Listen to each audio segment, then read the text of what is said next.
Hello అండి అందరికీ. అందరూ బాగున్నారా? మేమైతే చాలా బాగున్నాము. మీరు కూడా బాగుండాలని మనస్ఫూర్తిగా కోరుకుంటున్నాను. ఈరోజైతే మా నాన్నమ్మ చేసి పెట్టే హెల్దీ బ్రేక్ఫాస్ట్ అలాగే పూజా వీడియో వస్తుంది. వీడియో అయితే స్క్రిప్ట్ చేయకుండా చివరి వరకు చూడండి.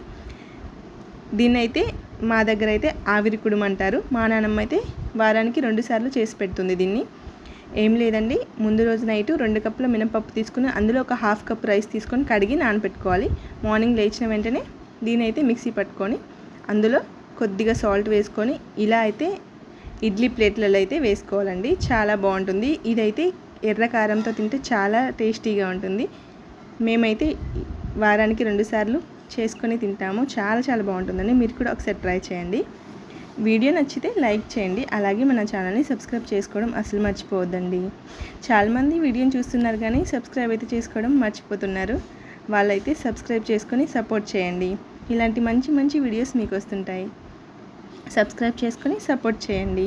అలాగే లైక్ చేయండి, షేర్ చేయండి, కామెంట్ అయితే చేయడం అసలు మర్చిపోకండి. ఇలా అయితే పెట్టేసుకోవాలండి. ఇలా పెట్టుకున్న తర్వాత ఒక 10 మినిట్స్ మూత పెట్టేస్తే 10 మినిట్స్లో అయిపోతాయి. చాలా బాగుంటాయి. ఆవిరికే ఇవి ఉడికిపోతాయి. అందుకే వీటిని అయితే ఆవిరి కుడుములు అంటారు. చూసారా ఎంత బాగున్నాయో? సేమ్ ఇడ్లీ లాగే ఉంటాయండి, కానీ ఇడ్లీ అయితే కాదు. ఇంకైతే నేనైతే వంట కూడా చేసేసాను. పిల్లల్ని అయితే స్కూల్కి పంపించాలి కదా. రైస్ అయితే వండేసాను.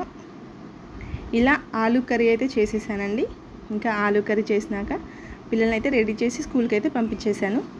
ఇంకేముంటుంది, నెక్స్ట్ నేను ఫ్రెష్ అప్ అయిపోయి పూజ అయితే చేసుకోవడమే. మా చెట్టుకైతే ఈరోజైతే పూలు చూడండి ఎన్ని పూసాయో.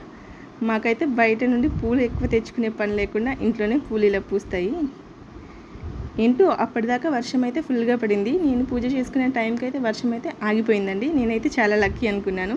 వెళ్ళి పూలు కోసుకొచ్చుకొని ఇంకా పూజ అయితే మొదలు పెట్టేశాను. ఇలా పటాల నిండుగా పూలు పెట్టేసి అమ్మవారికి దీపం పెట్టాను. ఈరోజైతే నైవేద్యంగా దానిమ్మ గింజలు పెట్టాను. అలాగే పాలు, అందులో కొద్దిగా చక్కెర వేసి పెట్టుకున్నాను. ఇలా అయితే దీపం పెట్టేశానండి అమ్మవారికి. ఆషాఢ మాసంలో మీరు కూడా అమ్మమ్మ పూజ చేస్తారా? మేమైతే ఆషాఢ మాసంలో అమ్మ పూజ కూడా ఇలా చేసుకుంటామండి. శుక్రవారం రోజు ఇలా పూజ చేసుకుంటే చాలా ప్రశాంతంగా ఉంటుంది ఇంట్లో. అలాగే ధూపం వేసుకుంటే ఇంకా ప్రశాంతంగా ఉంటుంది. ఈరోజైతే మేమైతే పొయ్యి పెట్టలేదండి, అందుకే నేనైతే ధూపం వేయలేదు. ధూప్ స్టిక్కే వెలిగించాను. ఇంకా నా పూజ అయితే ఇలా అయితే జరిగిందండి. చాలా ప్రశాంతంగా జరిగింది. ఫ్రైడే పూజ ఇది. శ్రీమాత్రే నమః. పూజ అయిన వెంటనే నేనైతే టిఫిన్ అయితే చేసేసాను. వీడియో నచ్చితే లైక్ చేయండి. అలాగే మన ఛానల్ని సబ్స్క్రైబ్ చేసుకోండి. Bye. Thank you for watching.